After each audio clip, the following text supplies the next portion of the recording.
This Moment by Ghost in the Hella. Notes. Alt Chloe got such a raw deal in canon. She deserves all the love in the world, so here's some love for her. Max still isn't sure how she got here. Less than a month ago, she'd been laughing with her Vortex Club friends at Blackwell one moment, and sitting next to Chloe's bed with tears drying on her cheeks the next. On that day, she'd been baffled to find herself in Chloe's company when she'd been avoiding visiting her ever since her return to Arcadia Bay. Now she's only baffled that she'd wasted so much time without her. "You're staring again," Chloe accuses with a teasing smile. "Just making sure I didn't mess it up," Max lies. There's no way she missed a single strand of hair. She was painstakingly meticulous in her application. She just likes looking at Chloe, that's all. Whatever you say, hippie. Chloe smirks. "Mom's gonna flip if you got any dye on my chair." "I know," Max says with a roll of her eyes. "That's why I put the towel behind your head. As long as you don't fidget, you won't make a mess." She'd been scared, she realizes. They'd been so close before she moved to Seattle, and after she left, she was scared they'd never get that back. And especially after Chloe's accident. She feared that the Chloe she knew was gone forever. Now that they're back in each other's lives, she sees how ridiculous those fears were. Chloe is Chloe. She's not exactly the same, of course. If nothing else, she's 19 now, and surprisingly mature. No longer the gangly, awkward tween Max left behind. Time changes everyone sooner or later. The dirty blonde hair that used to run all the way down her back is now cut to her jawline. Max used to be so impressed by her long hair. She could never get her own that long and flawless. But she has to admit that the new look suits her really well. She can't skateboard anymore, obviously, but she's still a demon on wheels. Whatever else may have changed, Chloe's still got the same vivid imagination and mischievous streak that got the two of them into trouble so often as kids. She's still wickedly smart and funny. Her laugh still makes Max's heart do a funny little somersault, even if the sound isn't as robust as it used to be. She's still so pretty Max's breath catches in her throat when the light touches her just right. She's still got the most ethereally blue eyes. Chloe groans impatiently. "How much longer?" "Doc, you're like a fussy toddler." Max glances at the back of the bottle. "Another 20 minutes, I think. Just to be safe." Why did I let you talk me into this? If anything, Max is the one who changed the most over the past 5 years. It had been a very deliberate change. Calculated, even. It took her 5 years to shape herself into someone who could survive outside of her best friend's shadow. And it only took 3 weeks for her to fall right back into herself as if she'd never left at all. Honestly, it only took an hour. Once she'd recovered from the shock of finding herself in an unfamiliar setting with a nearly 24-hour gap in her memories, and once Chloe had gotten over being furious with her over something Max genuinely had no memory of, the two clicked back into place as if they'd never been apart. As if Max hadn't all but ghosted Chloe as soon as she left town. As if her closeted ass hadn't been relieved to move away from all those weird, heart-fluttering feelings she had for her best friend and start a new life in Seattle, where, surprise, surprise, she'd eventually been forced to realize that Chloe wasn't the only girl who gave her weird feelings, and that maybe running away from her wasn't the same as successfully managing to run away from herself. Chloe groans again. "My ear itches," she complains. "Which one?" "My left. Could you—" Max reaches toward her but halts partway, startled by Chloe's laugh. What's funny?" "Dude, your hands!" Max blinks and looks at her hands. Shit! She was supposed to put on gloves first, wasn't she? She'd been so careful about taking care of Chloe, but she'd forgotten to pay any attention to herself. Most of the dye had rinsed off in the sink. Joyce was going to have a fit over that sink. Not to mention the towels, but her hands were still stained blue. "Oh, damn it." "It's a good look for you," Chloe teases. "I've heard the 'I just murdered a Smurf' look is very fashionable right now." Max huffs. "You want your ear scratched or not?" "Yes, please." Casual intimacy always came more naturally to Chloe than it did to Max. She was always the one initiating contact, pulling Max into sudden hugs, grabbing her hand to lead her to the next adventure, throwing her legs across Max's lap, bumping their shoulders together, giving her hand a reassuring squeeze when she could tell Max was upset. Max drank in the hundreds of small, tactile affections that Chloe showered her with, but she had usually been too shy and too conflicted about her own feelings to do much reciprocating. It feels easier now, so natural that Max can't imagine why it was so hard for her before.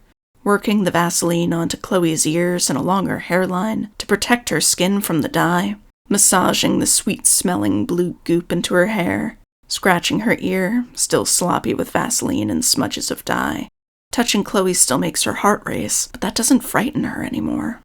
"Okay," Max says as she pulls away and wipes her fingers absently on her jeans. "It's probably set enough to rinse." "Awesome! So, maximum preparedness. You got a plan for how to wash this out?" And, well, no. Which Max really should, since this whole thing was her idea from the start. She was the one who spent an hour picking out just the right color to make Chloe's childhood dreams come true. The one who bought the dye and smuggled it into the Price house. The one who surprised Chloe with it. "Think you're up for a new look, Captain Bluebeard?" The one who convinced Chloe's parents to leave the two of them alone in the bathroom for hours. Chloe laughs breathily. "So that's a no." Her eyes sparkle with mischief, and her lips crook themselves into a wry smirk. Her voice drops into the suggestive tone she's taken to using when she wants to make Max blush. "Max Caulfield, are you trying to seduce me?" "What?" And there's that blush right on cue. "No way!" This stuff is supposed to be washed out thoroughly, right?" "Yeah." "You gonna wash it out in my chair? With all my clothes on? Talk about making a mess." "I'm not—" "So," Chloe continues with a triumphant grin, "you'll have to help me out of my chair and my clothes and into the shower. I don't know about you, but I've definitely seen that porn." A laugh bursts out of Max despite her embarrassment. "Dude, shut up!" Chloe raises an eyebrow. "Make me." Max's heart skips a beat. She's been kissed before. By her first boyfriend, by that girl she was in love with for a week in summer camp and never saw again, by that one guy at that one party, by her second boyfriend, by Victoria. The light in Chloe's eyes right now, her playful tone, her flirtatious teasing, all of it feels like the seconds before a particularly welcome kiss.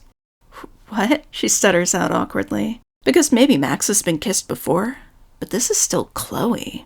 This is Chloe, the girl Max was in love with before she knew that being in love with a girl was even a thing she was allowed to feel. It's Chloe smiling up at her like an invitation, like a request. It's Chloe blushing, and Chloe never blushes, and looking determined as hell even if her confidence is wilting just a little. "You heard me, Caulfield," Chloe presses. The quaver in her voice wouldn't even be detectable if Max didn't know her so well. "What are you, chicken?" "I'm not chicken," Max promises. "Then prove it. Kiss me. I dare you." It's been just over 3 weeks since Max has had Chloe back in her life, and she's still not sure how she got here. Fingers tangled and hair still tacky with drying dye. Savoring the warm press of Chloe's lips finally against hers, after too many years of distance between them. Maybe she'll never know how she got here, and maybe that's okay. Because whatever brought her here, whatever brought her to this moment, pulling away to check in and seeing Chloe's eager smile, hearing her ask, "Again?" and leaning in to grant her request, all Max knows is that she's grateful. Notes. Second fic I wrote for the Chaos Theory Zine. Be sure to check out other fic in the collection and pick up a copy of the zine if you can.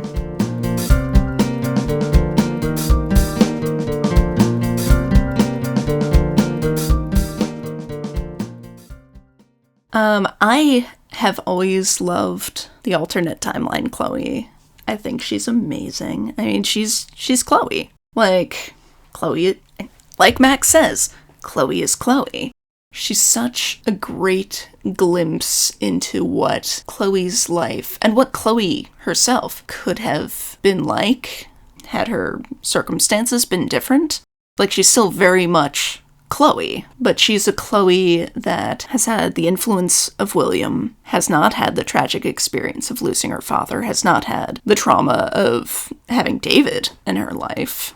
And so we see a Chloe that has been allowed to kind of grow up a little softer.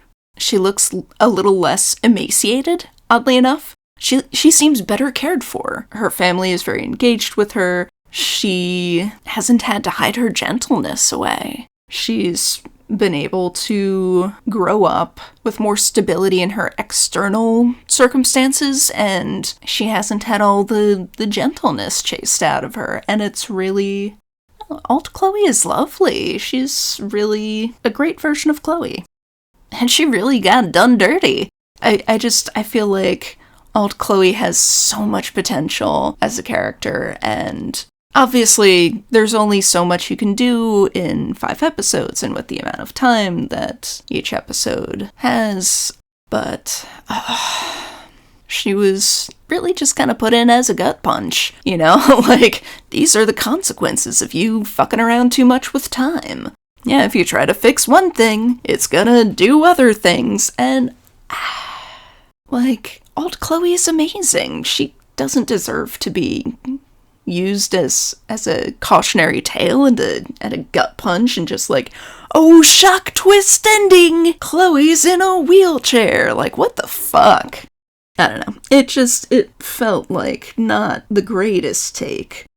At any rate, I wrote this fic because Alt Chloe deserves better than what she got in canon. And, you know, even if she may not have years and years of life left, like, the life that she has left, there's no reason why she can't spend it with Max.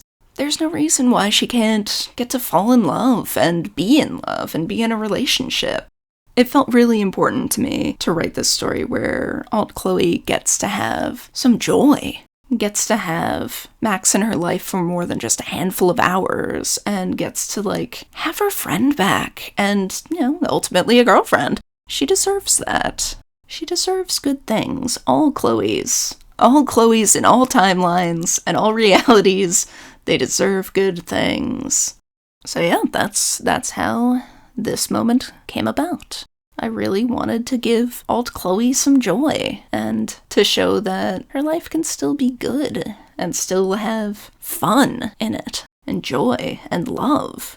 And I just hate that, like, in canon, her life was shown only as, like, a tragedy. You know, Max's relief upon returning, it could just be like, oh, thank God you're alive, and you're, you know, not dying a slow death right now. But it also felt a bit like, you know, oh, I'm finally back to the real Chloe. And it's like, well, they're both the real Chloe. Alt Chloe is not a fake Chloe. At any rate, it always seemed a little, or more than a little, messed up to me. And this was just my way of giving us a glimpse into what it might be like if, on the other side of that photo jump, Alt Max picks up where she left off. And to show some love.